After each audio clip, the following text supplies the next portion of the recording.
Bagian 14. Tahun 1976, Halimunda dipenuhi dendam, dipenuhi hantu yang penasaran. Semua penduduk merasakannya, begitu pula dua turis Belanda yang baru turun dari kereta di stasiun. Mereka tampaknya sepasang suami istri yang lelaki berumur sekitar 72 tahun, istrinya tak jauh berbeda, paling banter 2 tahun lebih muda. Pada umur seperti itu, si lelaki masih sanggup menenteng ransel 100 liter yang tampak penuh dijajali benda-benda, sementara istrinya menenteng tas kecil dan payung. Begitu keluar dari peron stasiun, mereka tersentak oleh udara yang pekat, penuh bau busuk yang anyir dan penuh bayangan timbul tenggelam serta cahaya kemerahan bagaikan lampu-lampu teater yang disorotkan entah dari mana. Seperti masuk ke rumah hantu, komentar istrinya sambil menggelengkan kepala. Tidak, kata suaminya, seperti pernah ada pembantaian manusia di kota ini. Pengemudi beca yang mengantarkan mereka ke penginapan menceritakan tentang hantu-hantu itu. Mereka sangat kuat, katanya, dan berdoalah mereka tak menggulingkan becak ini di tengah jalan. Apakah yang seperti itu sering terjadi? Tanya sang suami. Sangat jarang tidak terjadi, jawab tukang beca. Ia menceritakan tentang mobil yang terbang menabrak pembatas jalan dan masuk ke laut. Semua penumpangnya mati dan seluruh orang di kota itu percaya bahwa semua itu dilakukan oleh hantu-hantu penasaran. Juga tentang kebakaran hebat pasar 2 tahun yang lalu. Tak seorang pun tahu apa penyebabnya, dan semua yakin bahwa hantu-hantu itulah yang melakukannya. Ada berapa banyak hantu? Tanya istri. Kau tahu, Nyonya, tak pernah ada orang konyol menghitung berapa banyak hantu. Mereka kemudian tahu beberapa tahun sebelumnya lebih dari 1.000 orang komunis telah mati dalam pembantaian paling mengerikan di kota itu.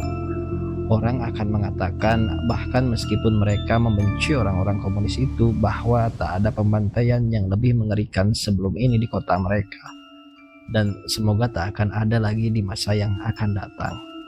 Lebih dari 1.000 orang mati, sebagian dikubur bersama-sama dalam satu lubang besar di pemakaman umum Budi Dharma. Yang lainnya dibiarkan membusuk di pinggir-pinggir jalan sampai orang-orang yang tak tahan akhirnya menguburkannya. Tidak seperti mengubur mayat, tapi seperti mengubur tai setelah berak di kebun pisang. Kedua turis Belanda itu memperoleh penginapan yang cukup baik di daerah Teluk. Sang istri berbisik pada suaminya, "Kita pernah bercinta di sini dan Papa memergokinya. Itulah terakhir kali kita melihatnya." Suaminya mengangguk. Mereka berjalan menuju meja resepsionis yang ditunggui seorang pemuda berseragam putih dengan dasi kupu-kupu yang terpasang demikian simetris membuatnya terasa begitu kaku dan tak alami. Ia menyambut kedua turis itu dengan senyum sambil menyodorkan buku tamu. Si turis laki-laki mendaftarkan nama mereka di sana, menulis dengan gaya tulisan lama yang sambung menyambung begitu rapi. Henry dan Anne Stemler. Sepanjang hari itu mereka beristirahat di kamar penginapan tersebut, yang kata Anne Stemler telah mengalami begitu banyak perubahan sejak masa kolonial. Aku berani bertaruh, pemiliknya kini pasti pribumi, katanya. Mereka baru merencanakan sedikit jalan-jalan esok hari. Tak terlihat bahwa mereka begitu tergesa-gesa, sebab mereka tampaknya akan tinggal di kota itu cukup lama, mungkin berbulan-bulan, mungkin sampai 3 tahun. Banyak turis asing, terutama Belanda, melakukan hal seperti itu, mencoba bernostalgia pada masa lalu yang jauh ketika mereka masih tinggal di sini sebelum terusir oleh perang.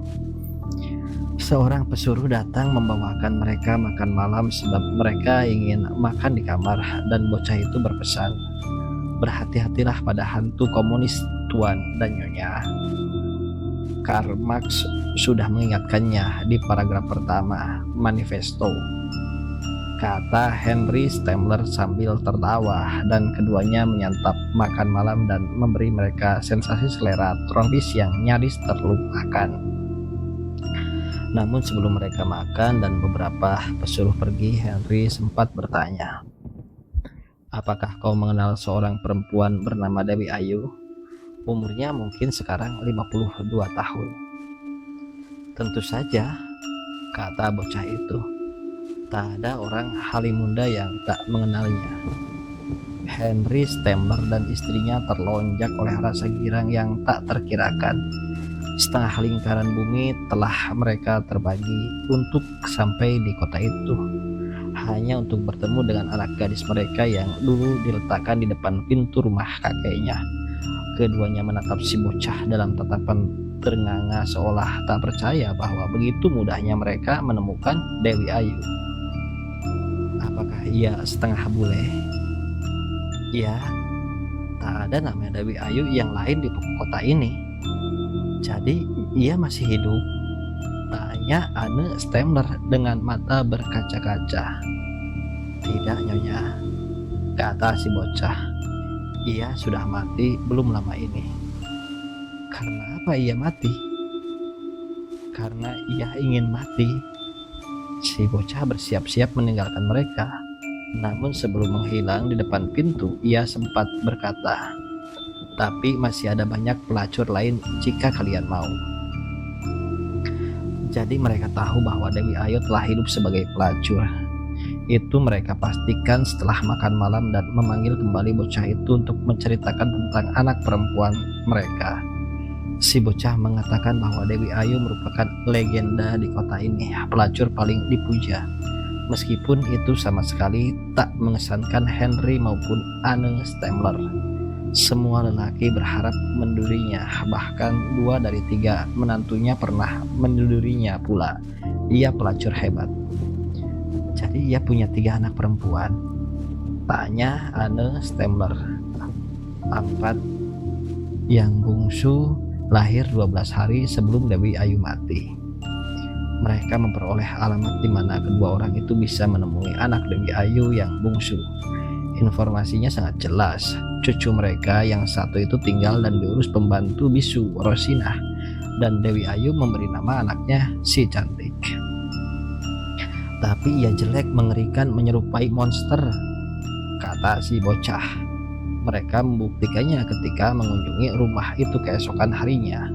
Keduanya nyaris dibuat pingsan, tak percaya bahwa mereka memiliki cucu seperti itu. Seperti kue gosong, kata Anne Stemmler sambil duduk di kursi.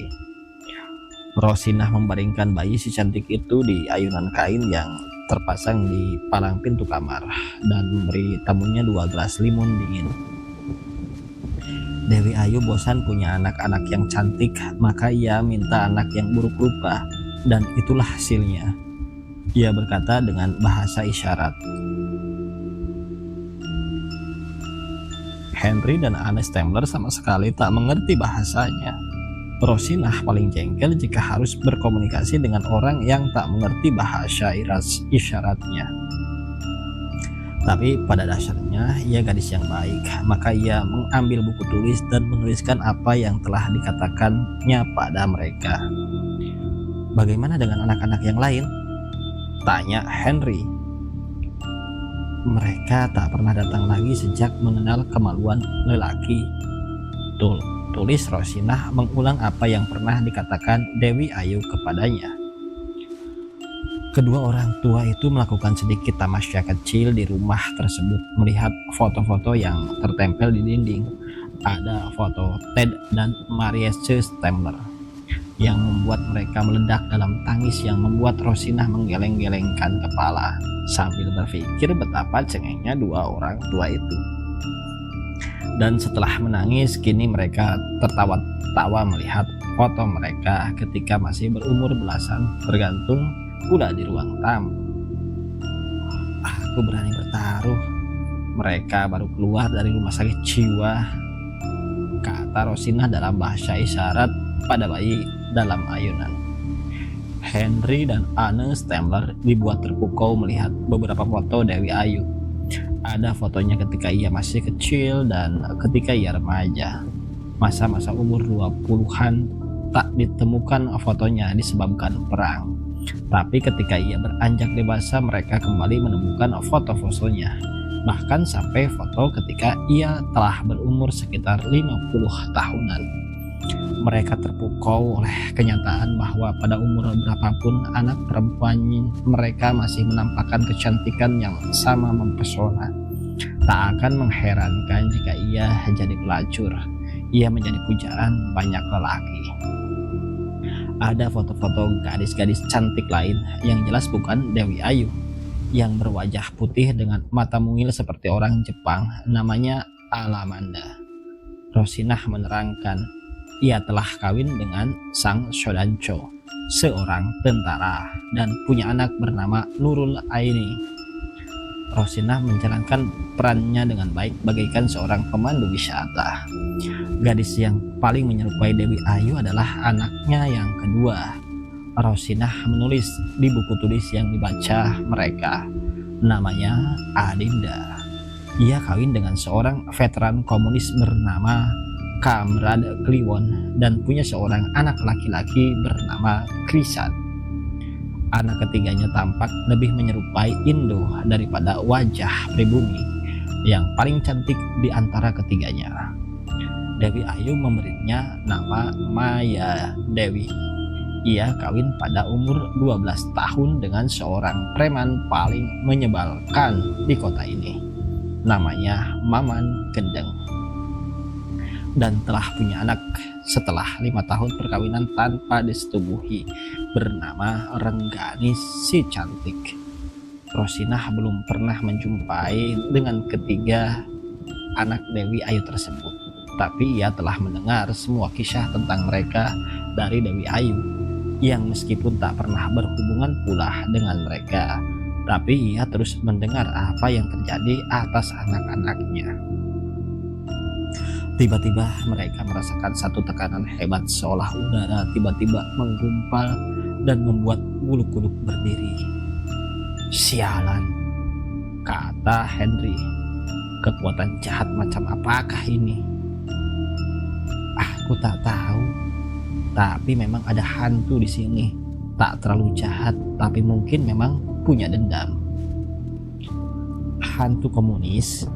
Tanya Anne Stemler sambil mendekap suaminya. Mereka di jalanan dan tidak di rumah ini. Foto-foto di dinding itu mulai bergoyang-goyang. Tak hebat, hanya ayunan kecil seperti diembuskan angin. Buku di tangan Rosinah terbuka tertutup. Ayunan si cantik kecil bergerak terayun-ayun pelan, lalu terdengar piring pecah di dapur dan panci berkelontang di lantai. Hantu Dewi Ayu? Tanya Anne lagi. Aku tak yakin, tulis Rosinah. Dewi Ayu pernah bilang, hantu Mak Gedik selalu mengikutinya kemanapun, bahkan meskipun ia telah pindah rumah. Ia bilang hantu itu punya rencana jahat, meskipun sejauh ini ia tak pernah menjahati kami. Siapa Mak Gedik? Tanya Henry. Dewi Ayu bilang, itu bekas suaminya. Kota ini dihuni terlalu banyak hantu, kata Henry Stemler ketika gangguan gaib itu menghilang dan foto-foto kembali tergantung kaku pada pakunya masing-masing.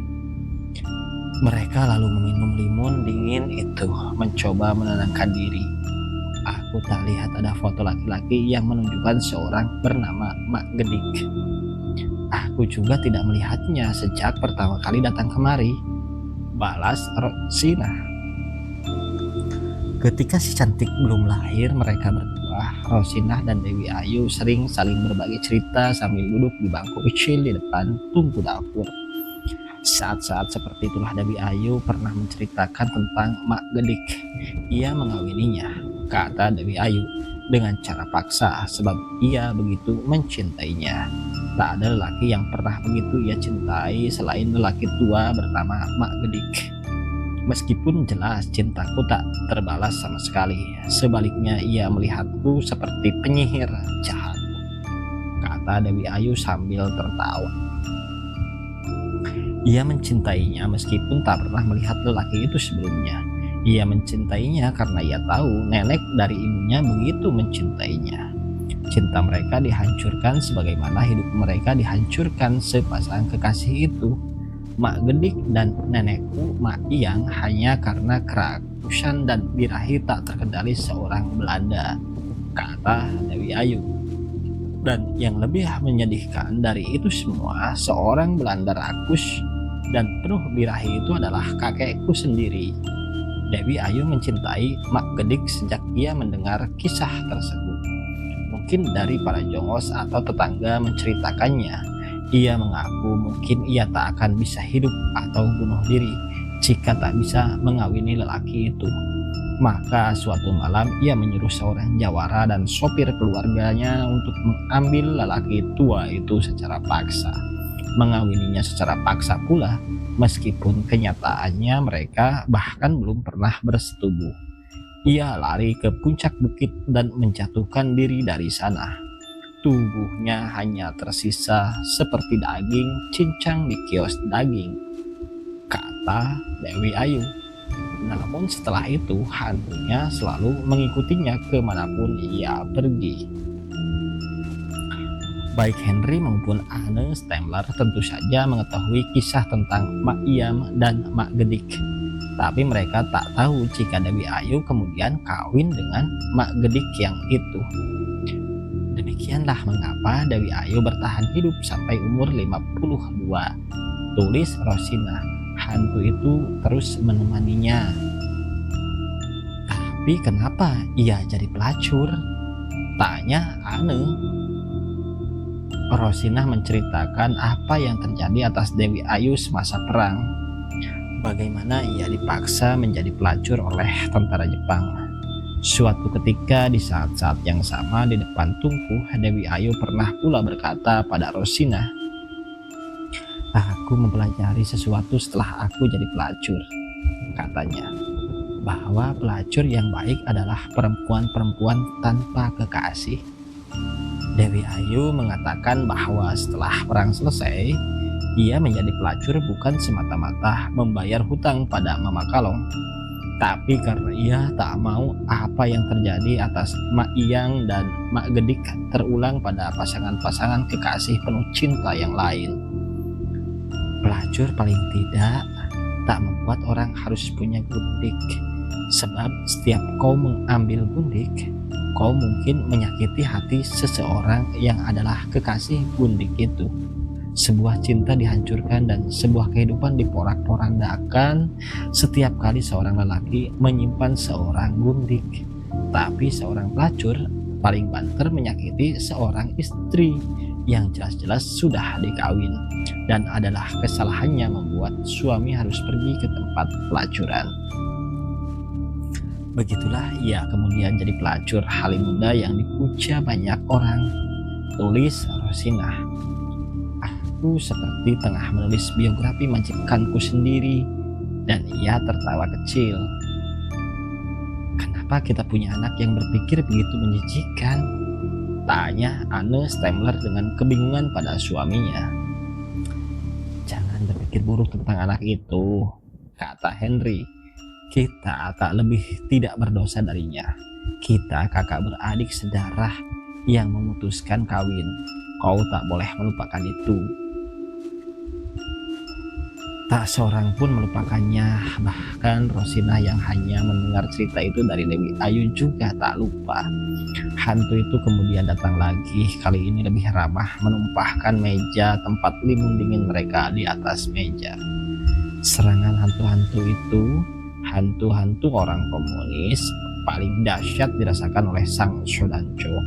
Selama bertahun-tahun sejak peristiwa pembantaian tersebut, ia menderita insomnia yang parah, dan kalaupun tidur, ia menderita tidur berjalan. Hantu-hantu itu terus-menerus merongrongnya, bahkan di meja kartu truf Mereka sering mengganggunya dan membuat ia kalah terus-menerus. Gangguan-gangguan paling sepele dari mereka pun bahkan telah membuatnya nyaris gila. Ia sering memasang baju terbalik, keluar rumah dan tersadar bahwa ia hanya mengenakan celana dalam. Atau ia pikir ia sedang menyetubuhi istrinya, tapi ternyata menyetubuhi lubang kakus. Ia sendiri menemukan air di bak mandi tiba-tiba berubah jadi genangan darah yang begitu kental, dan menemukan semua air di rumah itu termasuk air minum di teko dan termos juga mengental dan memerah menjadi darah. Semua orang di kota itu merasakan hantu-hantu tersebut mengenali dan takut oleh mereka, tapi barangkali yang dibuat paling takut dan merasa paling terteror hanyalah Sang Sodanco. Mereka kadang muncul di jendela kamarnya dengan jidat dihiasi lubang bekas peluru. Dari lubang itu terus-menerus keluar darah, dan dari mulutnya terdengar erangan seperti sesuatu yang hendak dikatakan. Tapi tampaknya mereka telah kehilangan semua kata-kata, jadi hanya mengerang. Jika Sang Sodanco melihatnya, ia akan menjerit dengan wajah pucat, mepet ke dinding, terjatuh dari jendela kamar. Mendengar jeritan itu, Alamanda akan datang dan mencoba menenangkannya. "Pikirkanlah, itu cuma hantu orang komunis," kata Alamanda. "Ia hendak membunuhku." "Mati sekarang atau 10 tahun lagi apa bedanya, Sodanco?" Tapi Sang Sodanco tak pernah bisa terhibur oleh kata-kata semacam itu, hingga Alamanda harus mengusir hantu tersebut dari jendela kamar mereka. Kadang-kadang hantu itu tak mau pergi dan terus mengerang seolah ia minta sesuatu. Mencoba menebak-nebak, Alamanda kadang memberi hantu itu minum atau makan, dan mereka minum bagaikan telah melintasi padang pasir luas, atau makan bagaikan telah berpuasa selama 3 tahun sebelum menghilang dari jendela, dan Sang Sodanco bisa ditenangkan. Pada awalnya ia sesungguhnya tak setakut itu. Jika ada hantu komunis muncul dengan luka tembak di sekujur tubuhnya dan mulut menggeramkan sesuatu, mungkin lagu Internazionale, ia akan mengeluarkan pistol dan menembaknya. Awalnya hantu-hantu itu akan lenyap oleh satu tembakan. Namun lama-kelamaan mereka menjadi kebal. Sang Sodanco telah menembak begitu banyak hantu di seluruh pelosok kota, dan hantu-hantu itu menjadi sangat resisten terhadap tembakan. Mereka akan tertembak meninggalkan bekas luka peluru di tubuhnya dan bahkan memuncratkan darah, tapi tak pernah mati.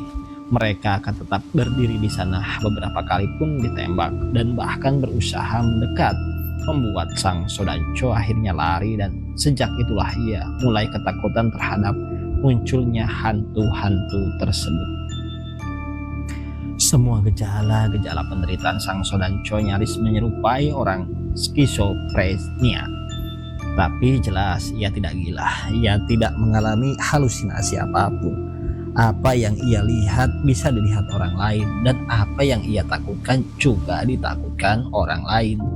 Perbedaannya, ia takut lebih hebat dari siapapun, terutama jika dibandingkan istrinya yang lama-kelamaan mulai terbiasa dengan kemunculan hantu-hantu tersebut. Hidupnya sungguh-sungguh tampak menyedihkan. Kemana-mana ia selalu berpikir bahwa hantu-hantu itu selalu menguntitnya, menunggunya lengah sebelum membalaskan dendam mereka. Harus diakui, ia telah membunuh banyak orang komunis di masa pembantaian, meskipun mungkin bukan yang terbanyak. Beberapa orang penting partai bahkan ia eksekusi sendiri dengan pistolnya. Ia tak pernah heran bahwa mereka merencanakan pembalasan dendam dan menjadi hantu-hantu gentayangan. Ia harus berhati-hati terhadap mereka, dan itulah yang membuat semua orang berpikir ia mungkin gila. Sebab kemunculan hantu-hantu itu pun ia sering dirongrong rasa takut. Hal ini membuat segala yang ia kerjakan tampak berantakan. Tak hanya permainan kartu yang selalu kalah, namun bahkan ia sering keliru memasuki rumah orang lain. Alamanda sesungguhnya tak terlalu risau oleh kekacauan tersebut dan berpikir bahwa hantu-hantu itu mungkin pada waktunya akan lelah sendiri mengganggu kehidupan orang-orang kota. Tapi tidak begitu dengan anak gadis mereka yang kini berumur 10 tahun, Ai atau Nurul Aini. Selalu mengeluh pada ibunya, terutama pada ayahnya, bahwa ada biji kedondong di tenggorokannya. Tentu saja tak ada orang yang mempercayainya, meskipun ia seringkali terus mengejar ayahnya dan meminta tolong mengeluarkan biji kedondong itu. Ayahnya hanya berkomentar bahwa itu perbuatan hantu-hantu tersebut, dan Ai percaya itu karena ia lalai telah menelan biji kedondong sungguhan. Hanya ibunya yang mengerti apa yang terjadi. Anak gadis itu sedang mencari perhatian ayahnya yang tak peduli pada apapun kecuali pada ketakutannya sendiri atas hantu-hantu orang komunis. Jika sang Sodanco hanya ribut sendiri oleh ketakutannya seperti orang gila, mungkin tak akan menjadi masalah bagi siapapun. Namun kenyataannya hal itu membuat ia jadi banyak melakukan tindakan-tindakan irasional. Ia pernah melihat seorang gelandangan gila yang memukuli anjing. Semua orang tahu sang Sodanco sangat menyukai anjing. Ia memelihara banyak anjing di rumah, dan ketika masa gerilya, ia banyak menjinakkan anjing-anjing jenis ajak. Ia mengamuk demi melihat gelandangan gila itu memukuli seekor anjing. Tak peduli itu anjing kampung tanpa pemilik, ia menyeretnya ke tepi jalan dan memukulinya tanpa ampun dan menjebloskannya ke dalam tahanan militer. Seorang gelandangan gila dijebloskan ke tahanan militer untuk waktu yang tak tentu dan tanpa proses pengadilan pula, hanya karena memukuli anjing. Tentu saja membuat siapapun kebingungan, bahkan Alamanda dibuat terguncang oleh hal itu dan bertanya pada suaminya, apa yang sesungguhnya terjadi? Gelandangan gila itu kerasukan hantu komunis. Ini tak hanya terjadi sekali, tetapi bahkan berkali-kali. Ia menyalahkan siapapun yang berlaku tidak menyenangkannya, mengasarinya sebelum melemparkannya ke tahanan militer. Ia menjadi seorang temperamental, sama sekali telah hilang sisa-sisa sang Sodanco lama yang gemar bermeditasi dan selalu berpenampilan tenang. Ada peristiwa lain. Seorang nelayan yang mabuk dan menyanyikan lagu secara kencang di tengah malam membuat semua orang terbangun dan menengok melalui jendela. Salah satu dari mereka adalah sang Sodanco yang terbangun seketika padahal ia baru saja berhasil tidur di tengah demam insomnianya. Ia langsung keluar membawa pistol, menembak kaki nelayan mabuk itu hingga ambruk di jalan dan menyeretnya jauh dan menjebloskannya pula ke tahanan militer. Apa kau gila? Menjebloskan orang ke tahanan hanya karena mabuk? Tanya Alamanda. Ia kerasukan hantu komunis. Itu kemudian cukup untuk membawanya ke rumah sakit jiwa di tahun 1976. Belum ada rumah sakit jiwa di Halimunda, maka Alamanda membawanya ke Jakarta. Untuk beberapa lama, sang Sodanco menghilang dari Halimunda. Alamanda kembali lagi setelah seminggu, mempercayakan sepenuhnya sang Sodanco pada para perawat di rumah sakit, sebab bagaimanapun ia punya anak gadis yang harus diurus. Hantu-hantu itu tak menghilang dengan kepergian sang Sodanco, tapi paling tidak mereka tidak membuat takut penduduk kota jika mereka tak menampilkan diri, baik utuh sekujur tubuh atau sekedar suara-suara kesakitan. Dengan apa yang dilakukan sang Sodanco bagi penduduk kota, laki-laki itu tiba-tiba jadi lebih menakutkan daripada hantu-hantu itu sendiri, sebab ia bisa dengan asal menuduh siapapun yang tidak disukainya telah kesurupan hantu-hantu komunis. Jika seorang memperoleh nasib buruk semacam itu, masih untung jika hanya dijebloskan ke tahanan tanpa batas waktu, sebab bisa jadi akan ada penyiksaan-penyiksaan dulu, seperti penyucian jiwa orang-orang kesurupan setan di biara-biara kuno Katolik zaman dulu. Demikianlah kepergian sang Sodanco membuat semua orang lega. Tak peduli hantu-hantu itu kenyataannya masih ada di kota mereka. Tapi tak lama kemudian Sang Sodanco pulang kembali ke kota itu muncul sendirian, mengejutkan semua orang bahkan istrinya. "Sialan," itu kata-kata pertamanya. "Dokter-dokter itu mengira aku gila, maka aku tembak salah satunya dan aku pulang." "Kau memang tidak gila," kata Alamanda, "hanya sedikit tidak waras." "Ada biji kedondong di tenggorokanku, Papa," kata Ai. "Buka mulutmu, biar ku tembak komunis kecil itu. Akan kubunuh kau jika itu dilakukan," ancam Amanda. Sang Sodanco tak pernah menembak biji kedondong di tenggorokan anak gadisnya, meskipun Ai telah membuka mulutnya lebar-lebar. Datang ke Halimunda berarti datang kembali ke sumber segala ketakutannya. Ia mencoba memelihara banyak anjing di rumahnya untuk mengusir hantu-hantu itu mendekat, dan tampaknya cukup berhasil untuk mengurangi serangan hantu-hantu tersebut. Anjing-anjing itu akan menyerang siapapun yang asing bagi mereka di halaman rumah Sang Sodanco. Tapi beberapa hantu berlaku lebih cerdik. Mereka terbang ke atap dan muncul melalui lubang langit-langit, dan Sang Sodanco akan menjerit-jerit di atas tempat tidur. Alamanda selalu berhasil mengusir hantu-hantu tersebut dengan metode paling sederhana, memberi mereka makan atau minum, karena tampaknya itulah yang mereka inginkan. Hanya Kamran Kliwon yang bisa mengendalikan mereka, keluh Sang Sodanco. "Kau telah mengirimnya ke Pulau Buru tak lama setelah ia punya krisan," jawab Alamanda. Itu benar, dan Sang Sodanco sangat menyesalinya. Ia menyesalinya bukan karena istrinya pernah marah besar soal keputusan itu, karena bagaimanapun ia dibuat tak berdaya oleh keputusan para jenderal di Komando Pusat bahwa Kamran Kliwon adalah golongan komunis keras kepala yang paling penting untuk dibuang ke buru. Ia tak menyesal karena serasa mengkhianati perjanjian dengan istrinya, karena kenyataannya Kamran Kliwon tidak mati. Bahkan sampai saat ini tak terdengar bahwa ia mati, dan perjanjiannya dengan Alamanda adalah membiarkannya tetap hidup. Ia menyesal karena tanpa Kamran Kliwon tak ada yang mampu mengendalikan hantu-hantu komunis di kota mereka. Ia membutuhkan lelaki itu dan berpikir bagaimana membuatnya pulang, atau ia harus melarikan diri dari kota ini. Ia memilih yang terakhir. Ia telah mendengar laporan-laporan militer bahwa ada pendudukan di wilayah Timur Timur. Tentara Republik agak dibuat kerepotan menghadapi tentara lokal yang bergerilya, dan mengenang masa-masanya ketika ia sendiri bergerilya. Ia mendaftarkan diri untuk diberangkatkan ke Timur Timur.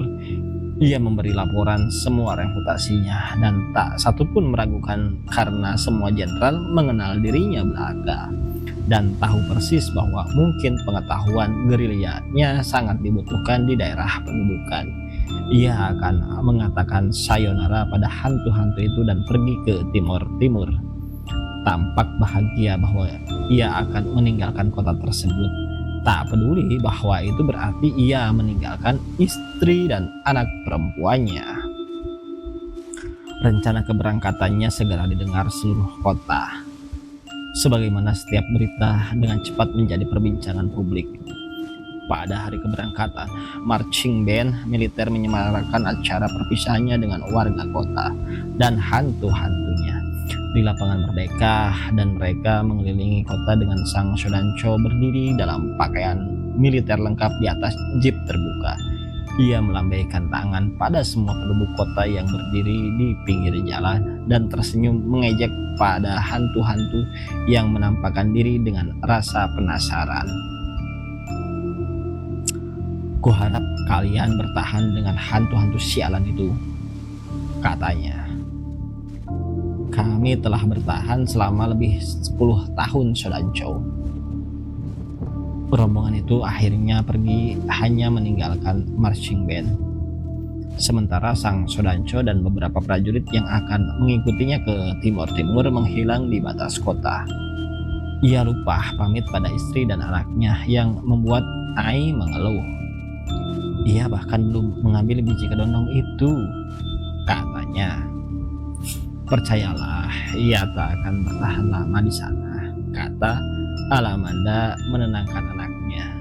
Ia melakukan gerilya yang hebat di Halimunda, tapi timur-timur jelas bukan Halimunda.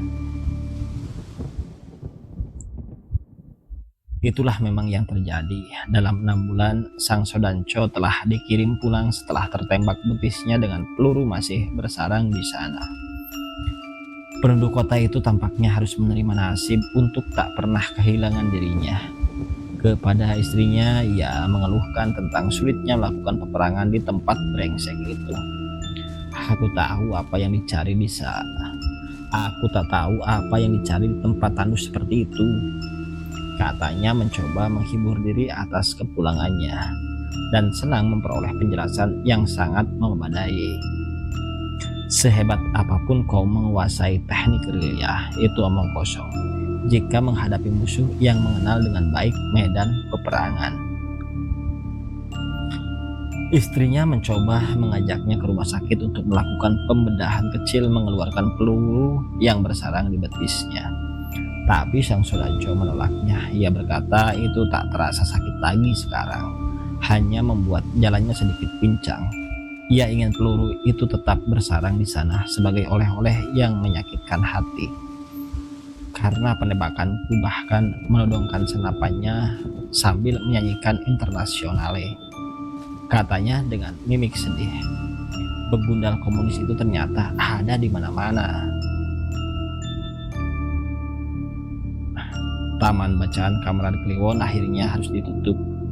Diam-diam ada sedikit orang yang menghembuskan angin busuk tak enak yang mengatakan bahwa ia meracuni anak-anak sekolah dengan bacaan tak bermutu, mesum, dan tak mendidik. Orang-orang itu mulai menghubungkannya dengan aktivitasnya di masa lalu sebagai seorang komunis legendaris. Kamran Kliwon sempat berang dengan omong kosong itu. Namun Adinda dibantu Alamanda dan sang Sodanco berhasil menenangkannya. Ia akhirnya menutup taman bacaan tersebut, menyimpan buku-bukunya sambil berjanji bahwa jika anaknya besar ia akan menyuruh anak itu melahap semua buku tersebut untuk menunjukkan pada semua orang apakah anak itu akan rusak moral atau tidak dengan membaca buku-buku itu. Bukannya aku tak mau menyediakan buku-buku bermutu.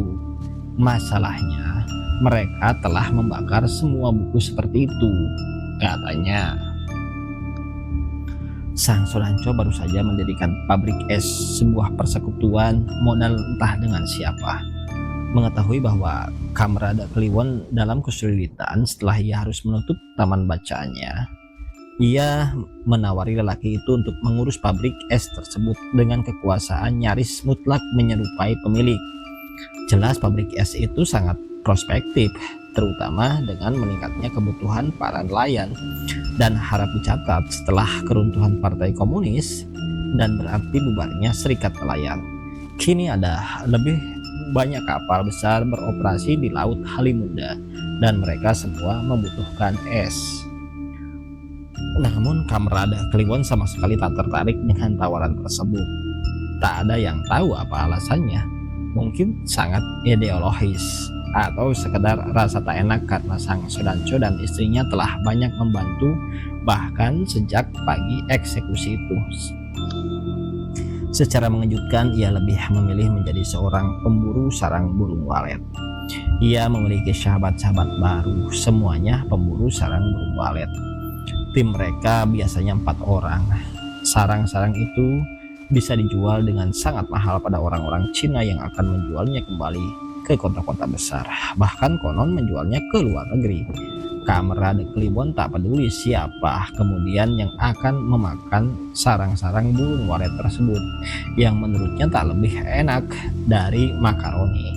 Yang ia pikirkan adalah bahwa ia memperoleh benda-benda itu dan menjualnya pada orang-orang Cina penadah.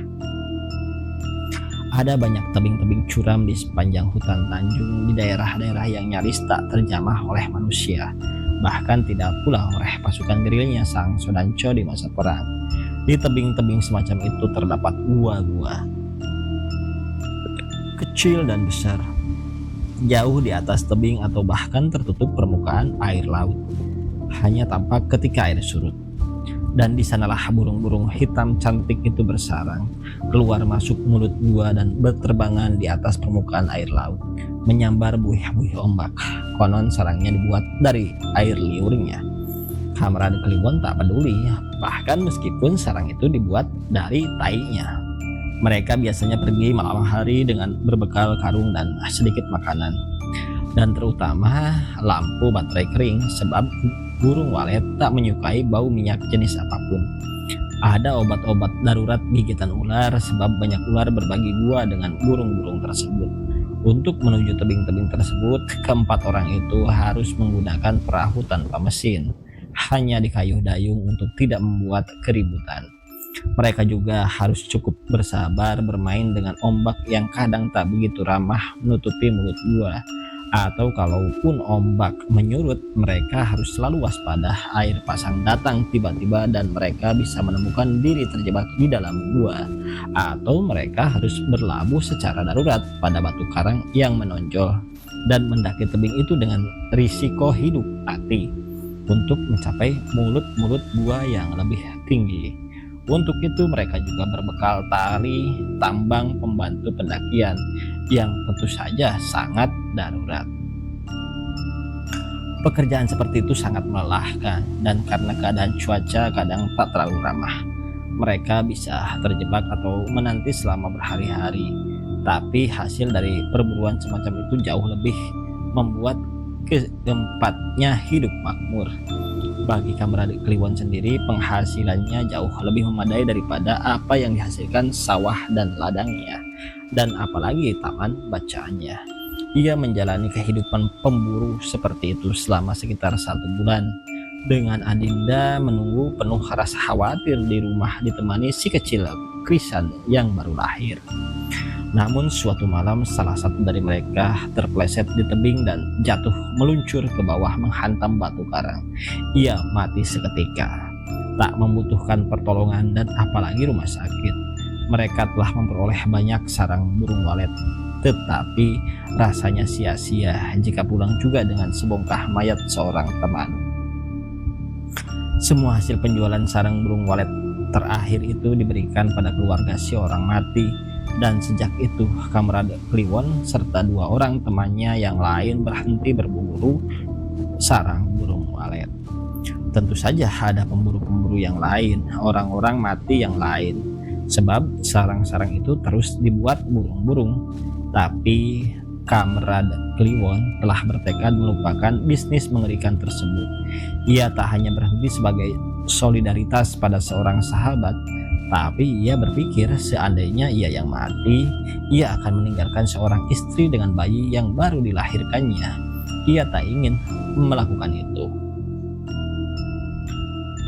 Ia mencoba memutar kembali otaknya mencari celah-celah bisnis yang lain. Waktu itu Harimunda telah menjadi tempat pelancongan. Sesungguhnya sejak masa kolonial, kota itu telah menjadi tempat pelesiran disebabkan kedua teluk yang dibentuk oleh hutan Tanjungnya sangat indah. Namun di tahun-tahun awal pemerintahan baru, kota itu telah mempromosikan dirinya sendiri sebagai tempat pelancongan. Ada hotel-hotel baru di beberapa sudut dan kios-kios oleh-oleh. Warung makan sederhana berubah menjadi restoran-restoran seafood, dan lubang-lubang di jalanan telah ditambal dengan aspal-aspal baru.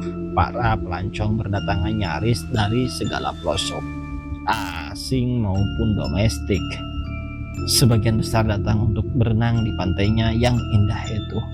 Teluk bagian barat adalah tempat paling favorit, sementara teluk bagian timur menjadi tempat pelabuhan dan pelelangan ikan. Kamerad Kliwon berpikir keras apa yang paling dibutuhkan para pelancong yang datang untuk berenang, dan menggabungkannya dengan apa yang mungkin bisa ia lakukan. Ia menemukan jawabannya. Aku akan membuat kolor. katanya pada Adinda.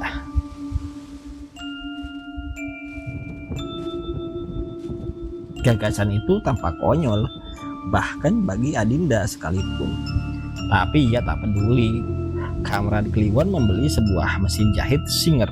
Ia menginginkan kolor-kolornya bisa dijual semurah mungkin, sebab kemungkinan besar para pelancong hanya membutuhkannya untuk berenang.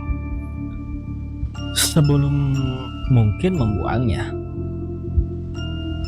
untuk itu ia harus menemukan kain paling murah. Untuk hal tersebut ia pergi menemui ibunya yang masih menjahit dan bertanya kain apa yang paling murah. Kain terigu, kata Mina. Aku biasa memakainya untuk lapisan saku celana. Maksudnya kain pembungkus terigu. Tentu saja kain semacam itu telah dicap dengan nama dagang terigunya. Atau kadang-kadang sesungguhnya bukan pembungkus terigu tapi pembungkus beras pula. Kamran Kliwon harus mempelajari teknik pemutihan sehingga cap dagangnya bisa dilenyapkan, dan kain-kain yang ia beli secara murah dari pedagang terigu itu pun menjadi kain-kain polos yang siap ia potong mengikuti pola sebuah kolor. Bagaimanapun ia tak membuat kolor-kolor polos. Di kiri kanannya ia memberi gambar yang disablon sebelum dijahit. Ia mendesain sendiri gambar-gambar tersebut dengan keahlian pas-pasan seorang pelukis. Tapi gambar-gambar yang disablon di kolor itu sangat bagus. Pilihan warnanya sangat cerah dan meriah serta menyenangkan. Ia mendesain beberapa gambar ikan yang kadang ia tak tahu namanya. Lain kali desainnya bisa berupa pohon kelapa dengan daunnya yang melengkung tak tentu arah dan pohon belakang matahari tenggelam berwarna oranye.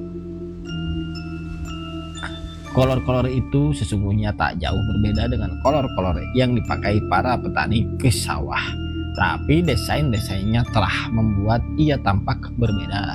Dan di semua gambar ia menuliskan kata Halimunda besar-besar di bagian bawahnya. Para pelancong bisa membawa ini sebagai oleh-oleh bahwa mereka pernah pergi ke kota ini. Ia mengedarkannya ke kios-kios di sepanjang pantai yang dibangun secara sederhana dari bambu dan beratap terpal. Para pelancong ternyata menyukai kolor-kolor tersebut, mungkin karena harganya yang murah, mungkin karena desainnya yang menarik. Yang jelas mereka memang membutuhkannya untuk berenang di laut. Kios-kios itu meminta pasokan kolor-kolor lebih banyak dan Kamran Kliwon harus bekerja lebih keras. Adinda bisa menjahit sedikit, tapi ia lebih banyak membantu pencatatan dan urusan uang, sebab ia harus mengurus si kecil Krisan. Ketika pesanan tampak tak lagi tertampung, Kamran Kliwon mulai melemparkan sebagian pesanan itu kepada ibunya, dan ibunya harus bekerja lebih keras daripada biasanya. Dalam waktu 1 bulan, setelah Mina juga kewalahan, ia membeli 3 mesin jahit baru, memperkerjakan 3 orang penjahit dan seorang tukang sablon. Semua pola dan pembuatan desain masih ia lakukan sendiri. Tampaknya bisnis itu sangat menjanjikan. Tak peduli dengan cara seperti itu, ia telah menjadi seorang kapitalis kecil-kecilan. Kamran Kliwon mungkin telah lupa apapun tentang masa lalunya atau memaksakan diri untuk melupakannya. Ia menikmati hari-harinya yang menyenangkan dengan pekerjaan yang berjalan baik, istri yang cantik dan seorang bayi laki-laki yang sehat.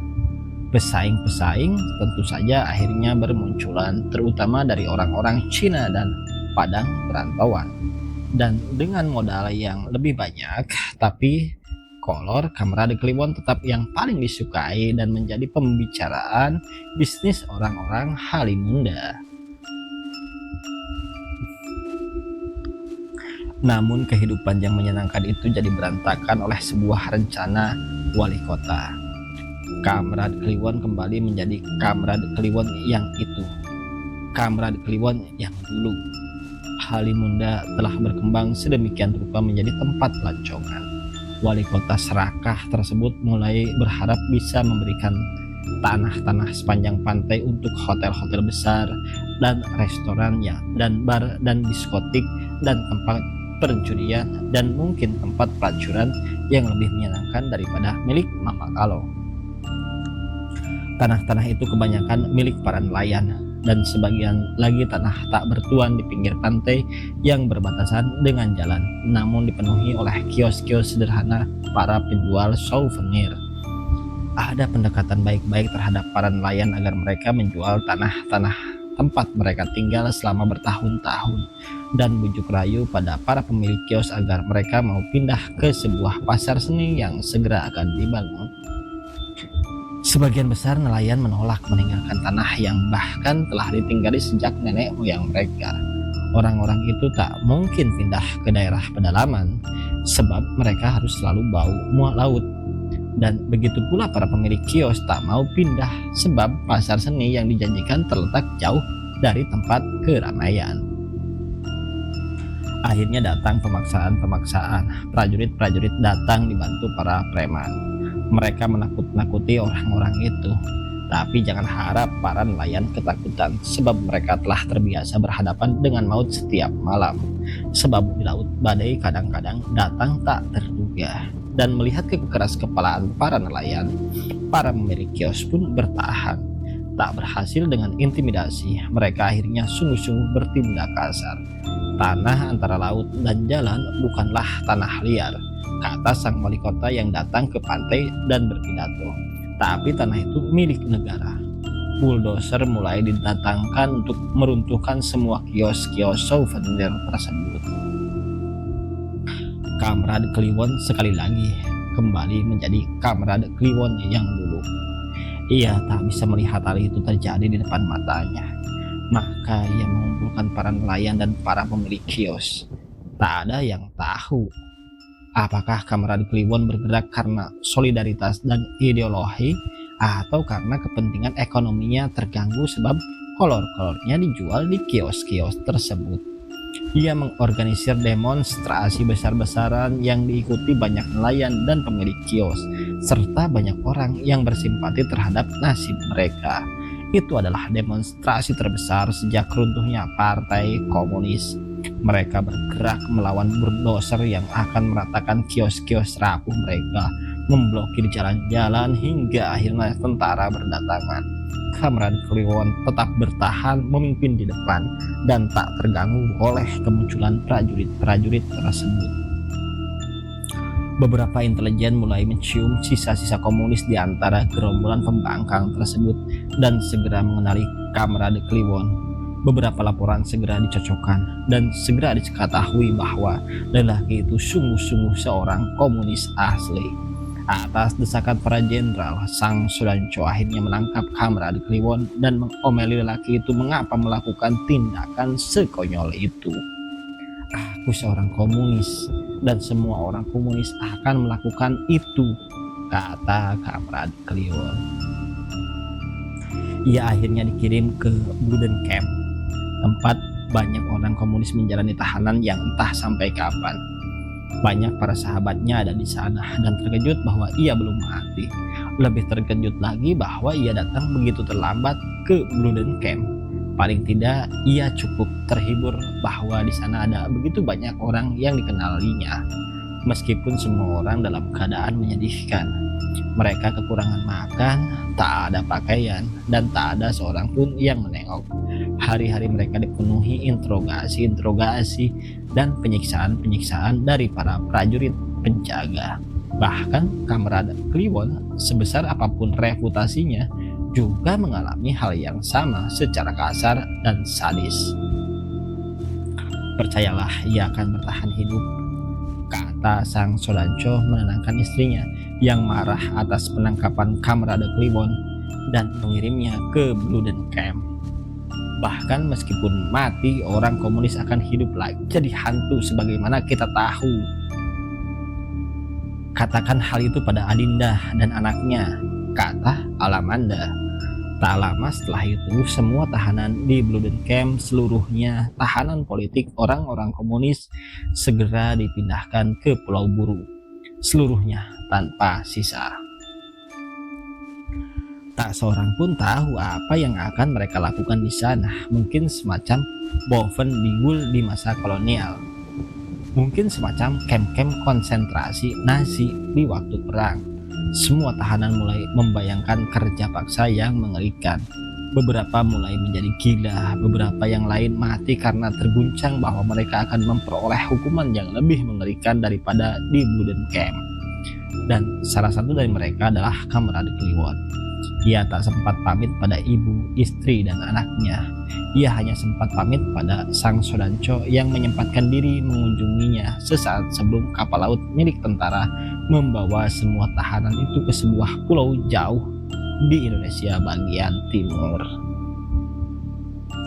Aku akan memastikan istri dan anak-anakku baik-baik saja, kata sang Sodanco pada Kamerad Kliwon. Dan lihatlah kini, ia bahkan dikirim ke Pulau Buru, kata Alamanda setibanya Sodanco di rumah. Mereka akan menyuruhnya menebangi kayu-kayu tanpa memberinya makan dan ia akan mati dengan cara seperti itu. Pikirkanlah, ia sendiri yang memulai semua kekacauan ini. Seorang komunis tetap seorang komunis, dan mereka biang rusuh. Aku bukan seorang presiden yang bisa mengampuni seseorang, juga bukan panglima besar. Aku hanya seorang Sodanco dengan sebuah markas rayon militer. Kau bahkan belum pergi dan mengatakan hal itu pada Adinda dan anaknya. Bagaimanapun, sang Sodanco akhirnya pergi menemui Adinda di rumahnya yang hanya terhalang satu rumah dengan rumahnya sendiri. Kepada Adinda, ia sungguh-sungguh menyesal soal apa yang terjadi dan mengatakan bahwa ia tak punya kekuasaan apapun untuk mencegah Kamerad Kliwon tak dikirim ke Bluden Camp dan kemudian ke Pulau Buru. Ini kasus politik yang rumit, katanya. Paling tidak, katakan padaku, Sodanco, sampai kapan ia akan ditahan di sana? Tanya Adinda. Aku tak tahu, jawab Sodanco. Mungkin sampai pemerintahan baru dikudeta kembali. Krisan tak pernah sungguh-sungguh mengenal ayahnya. Ia hanya tahu tentang Kamerad Kliwon melalui apa yang diceritakan ibunya atau apa yang diceritakan Alamanda dan sang Sodanco. Bibi dan pamannya yang lain, Maya Dewi dan Maman Gendeng, tak begitu mengenal Kamerad Kliwon. Ketika tahun 1979, ayahnya pulang dalam rombongan terakhir tahanan Pulau Buru yang dipulangkan. Dan waktu itu Krisan telah berumur 13 tahun. Ia memandang ayahnya seperti orang asing yang tiba-tiba saja tinggal di rumah mereka. Adinda sangat berbahagia dengan kedatangan kembali laki itu. Tapi Krisan sama sekali tak bisa berbagi kebahagiaan tersebut. Ia tak pernah sungguh-sungguh mengenal ayahnya. Sebab ketika Kamerad Kliwon pergi ke Bluden Camp dan kemudian ke Pulau Buru, Krisan masihlah seorang bayi. Maka ia memperhatikan begitu mendalam, terutama jika mereka berada bersama-sama di meja makan dan ayahnya duduk di seberang meja. Sosoknya jauh lebih kurus daripada yang ia kenal melalui foto-foto lama yang diperlihatkan ibunya. Dulu wajahnya selalu bersih, tapi kini ia membiarkan kumis dan janggut dan jambangnya tumbuh dan rambutnya agak panjang bergelombang menutupi tengkuknya. Ia begitu terkejut ketika pertama kali datang. Hal pertama yang dicari ayahnya di dalam lemari adalah topi pet usang yang warnanya tak lagi karuan. Apakah hitam, coklat, atau kelabu? Ia menepuk-nepuk topi pet tersebut, tapi tak pernah memakainya dan mengembalikannya ke dalam lemari. Dengan rambut lebat seperti itu, ia tak pantas mengenakan topi pet. Kamerad Kliwon tak banyak bicara sebulan dari pembuangannya. Itu membuat Krisan bertanya-tanya, apakah benar laki-laki ini di masa lalu adalah tukang bicara paling cerewet di rapat-rapat raksasa. Tapi mungkin ia bicara banyak pada ibunya jika malam datang dan mereka tidur bersama di kamar keduanya. Tapi ia tak banyak bicara pada Krisan. Ia hanya bicara, apa kabar nak? Atau berapa umurmu sekarang? Pertanyaan-pertanyaan itu begitu seringnya ditanyakan hingga Krisan berpikir ayahnya telah kehilangan kewarasan. Mungkin ia telah pikun pada umurnya yang bahkan belum juga 50 tahun. Ia tak pernah tahu umur ayahnya, mungkin 40, tapi ia tampak begitu tua, ringkih dan murung.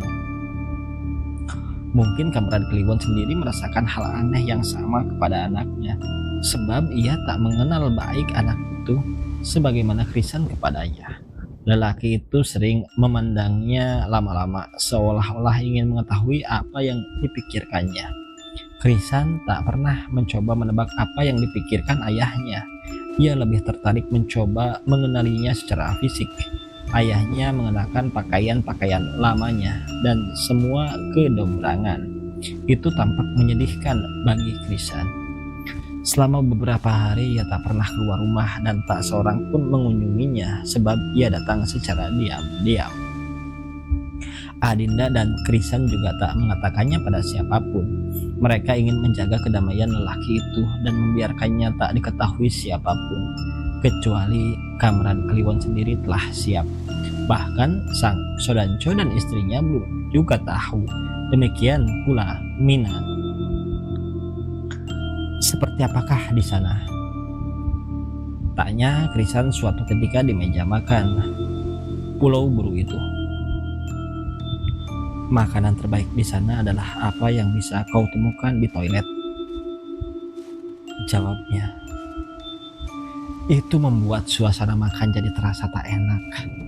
Adinda memandang Krisan dan memberi isyarat untuk tak bertanya apapun lagi.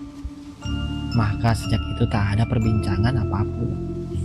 Kamran Kliwon tak pernah ingin menceritakan apapun tentang Pulau Buru, bahkan tidak pada istrinya sendiri ketika mereka tidur di ranjang yang sama. Dan Adinda serta Krisan tak lagi berani bertanya soal itu, membiarkannya menjadi rahasia pribadi di mulutnya. Tanpa percakapan dan tanpa keluar rumah, Kamran Kliwon sungguh-sungguh tampak semakin murung. Mungkin ia merasa terasing dengan rumah yang ia tinggalkan selama bertahun-tahun, atau mungkin ia merasakan sendiri bahwa ada banyak hantu-hantu komunis di kota itu, dan ini membuatnya sedih. Paling tidak itu diketahui sendiri oleh Krisan. Suatu ketika seorang mengetuk pintu dan Krisan membukanya. Di depannya berdiri seorang lelaki dengan pakaian lusuh. Di dadanya tampak luka peluru dengan darah mengalir tanpa henti. Krisan nyaris menjerit dan berlari sebelum ayahnya muncul dan berkata, "Apa kabar, Karmin?" "Buruk, Kamran," jawab si orang luka. "Aku telah mati." Krisan mundur ke belakang dengan wajah pucat dan bersandar ke dinding. Kamran Kliwon menghampiri hantu itu. Setelah mengambil seember air dengan lap, ia membersihkan luka itu dengan penuh perhatian sampai darah tak mengalir. "Apakah kau mau segelas kopi?" tanya Kamran Kliwon, tapi tanpa koran. Kopi tanpa koran. Mereka minum kopi bersama, sementara Krisan memandang tak percaya bahwa ayahnya bisa begitu akrab dengan hantu yang begitu menakutkan tersebut. Mereka bercerita soal tahun-tahun yang hilang, dan mereka tertawa-tertawa kecil, hingga ketika kopi telah habis, hantu itu pamit. "Kemana kau akan pergi?" tanya Kamran Kliwon. "Ke tempat orang-orang mati." Dan hantu itu menghilang bersamaan dengan Krisan yang jatuh pingsan di lantai. Sejak itu Kamran Kliwon tampak semakin murung dan bertambah murung setiap kali hantu-hantu komunis itu menampakkan diri di hadapannya. Ia mungkin bersedih atas mereka atau mungkin karena sebab lain. Krisan yang telah kehilangan 13 tahun untuk mengenali ayahnya dibuat cemburu oleh hantu-hantu tersebut. Ia ingin mendengar ayahnya berkata untuknya, tapi bahkan ia tak berani menanyakan apapun pada ayahnya sejak peristiwa meja makan tersebut.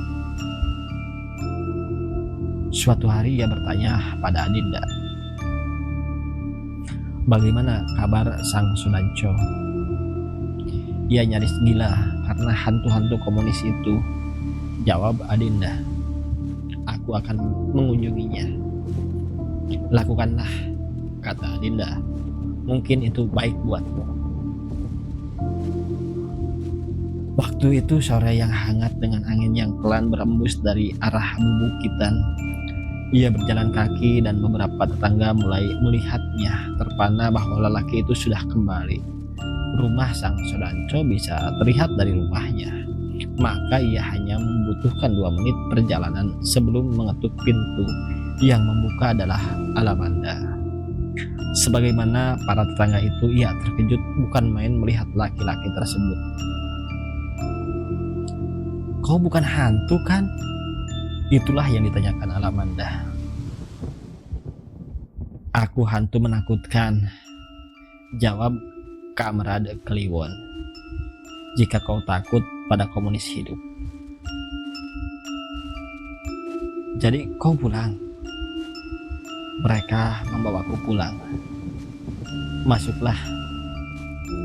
Kamerad Kliwon duduk di kursi ruang tamu sementara Alamanda pergi membawa minuman untuknya. Ketika ia datang kembali, Kamerad Kliwon menanyakan sang Sodanco. "Ia pergi ke seluruh pelosok kota untuk menembaki hantu-hantu komunis itu," kata Alamanda. "Atau mungkin main kartu di tengah pasar." Setelah itu mereka tak berkata apapun lagi. Kamerad Kliwon ingin menanyakan tentang Nurul Aini, tapi suasana tiba-tiba membuatnya tak ingin menanyakan apapun. Alamanda duduk persis di hadapannya. Tatapannya begitu lembut, mungkin tatapan kasihan atau tatapan jenis lain. Ia lupa, tapi ia pernah melihat tatapan seperti itu. Dan ini membuatnya segera lupa untuk menanyakan anak gadis itu. Mungkin Ai pergi bermain entah kemana. Mungkin ke rumah Rengganis si cantik. Tak ada yang perlu ditanyakan soal itu. Tapi lihatlah tatapan mata perempuan di depan tersebut. Tatapan yang bertahun-tahun lalu pernah begitu ia kenal. Otaknya yang telah dibuat sakit selama pembuangan menjadi lambat untuk memahami segala sesuatunya. Namun kemudian ia segera teringat dan mengerti. Iya, benar. Ia mengenal tatapan itu. Hanya Alamanda yang memilikinya. Dengan matanya yang kecil, tatapannya penuh cinta yang penuh diperlihatkannya bertahun-tahun lalu. Tatapan tersebut begitu lembut seperti belayan halus seorang perempuan di kulit seekor kucing, penuh cinta dan api kerinduan. Ia mengenalinya dan ia begitu bodoh telah melupakannya. Maka ia membalas tatapan itu dengan tatapan yang penuh gelora, membuatnya tiba-tiba berubah dari seorang pemurung menjadi seorang lelaki yang menemukan kembali kekasih lama yang hilang. Dan demikianlah hal itu kemudian terjadi. Keduanya berdiri dan tanpa seorang pun menyuruh yang lainnya, keduanya melompat dan saling berpelukan menangis. Namun tak lama sebab mereka telah tenggelam dalam ciuman panjang yang membara. Sebagaimana pernah mereka lakukan di bawah pohon ketapang di depan stasiun kereta api. Ciuman itu membawa mereka ke atas sofa dengan Alamanda berbaring telentang dan Kamerad Kliwon berada di atasnya. Mereka membuka pakaian dengan cepat dan bercinta dalam satu episode yang begitu gila dan liar. Ketika itu usai, mereka tak pernah menyesalinya sedikit pun. Namun ketika pulang, Kamerad Kliwon telah ditunggui istrinya di pintu rumah. Ia mencoba menyembunyikan ekspresi kebahagiaan yang memancar dari roman mukanya dan menampakkan kembali wajahnya yang murung. Tapi Adinda sama sekali tak bisa dibohongi. "Hantu-hantu itu memberitahuku, maka aku tahu apa yang kau lakukan di rumah Sodanco," kata Adinda. "Tapi tak apa jika itu membuatmu bahagia." Itu membuatnya terguncang. Ia tak menyesali apa yang dilakukannya, tapi ia malu bahwa istrinya tahu hal itu. Tiba-tiba ia merasa begitu najis menghadapi seorang istri, mengatakan, "Tapi tak apa-apa jika itu membuatmu bahagia." Seorang istri yang telah bertahun-tahun menantikannya dan tiba-tiba ketika ia datang, ia mengkhianatinya. Kamerad Kliwon tak mengatakan sepatah kata pun dan masuk ke kamar tamu. Mengunci dirinya dari dalam, dan tak keluar kamar sampai esok paginya meskipun Adinda dan Krisan telah mengetuk pintu kamar berkali-kali mengajaknya makan malam. Ketika pagi datang dan sarapan pagi telah siap, Adinda dan Krisan kembali mengetuk pintu kamar tersebut bergantian. Tapi bahkan Kamerad Kliwon sama sekali tak menyahut, apalagi membuka pintu. Keduanya mulai curiga sesuatu telah terjadi pada lelaki itu. Maka mereka menggedor pintu tersebut semakin keras, namun tetap tak ada jawaban. Krisan akhirnya pergi ke dapur mengambil kapak yang biasa ia pakai untuk membelah kayu membuat sarang merpati. Datang lagi dan menghantam pintu itu dengannya tanpa basa-basi. Pintu retak di bagian tengah. Adinda hanya memandang apa yang dilakukan anaknya. Dengan beberapa pukulan, pintu itu akhirnya meninggalkan lubang yang cukup bagi tangan Krisan untuk masuk dan membuka kunci. Mereka membuka pintu dan melihat Kamerad Kliwon mati menggantung diri dengan spray yang digulung dan diikatkan pada palang kayu di langit-langit yang dilubangi. Krisan harus memeluk ibunya sebelum perempuan itu tak sadar.